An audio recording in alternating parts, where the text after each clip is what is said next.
Okay, Mr. Burchard, I'm typically a very shy person, but I decided to take you up on your challenge to share 3 success principles that I've learned in life and think are important for others to know. Here's the first principle. Don't wait until you know how to do everything to start.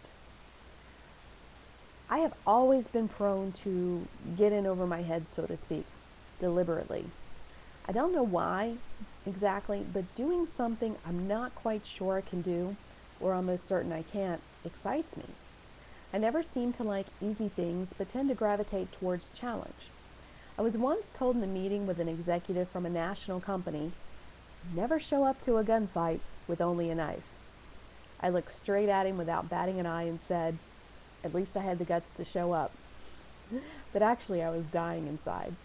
I recently read a quote that said, I am always doing that which I cannot do in order that I may learn how to do it. And immediately I thought, wow, someone put a definition to my weirdness. But the more I've looked over all I've done in life and business, the more I realized the behavior pattern that got me the furthest was in taking on something before I thought I was ready.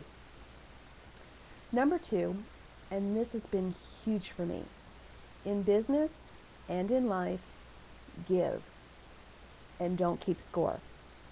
Some people will figure this out about you and take advantage of you for it, but it doesn't matter. Integrating this character trait into who you are will ultimately pay you more than anyone can ever cheat out of you. I still have people who think highly of me today because they knew I wasn't afraid to give without counting what I might or might not get back in return. Number 3, you must do what you really want to do. I have read this over and over in business books throughout the years, but I'm just now relearning this principle in real life. When the economy crashed, I lost a very successful real estate business.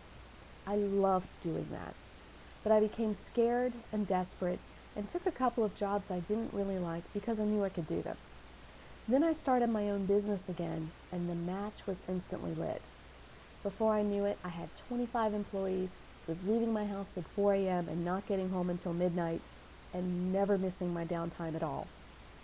Then I lost $1 million in contracts, and that business was gone. So I went back to something easy that I knew I could do because I was scared of not being able to provide for my kids. But that time I noticed that doing something I didn't really like was slowly killing my spirit, and faster this time than before. So when an old client called me for help in his business, I immediately noticed that spark in my being again. I sensed hope that my talent was needed by someone, and I decided then to make it a hard rule for myself to only do what I love, no matter what. It is scary, I know, but I think I've learned enough to survive, even if I fail again.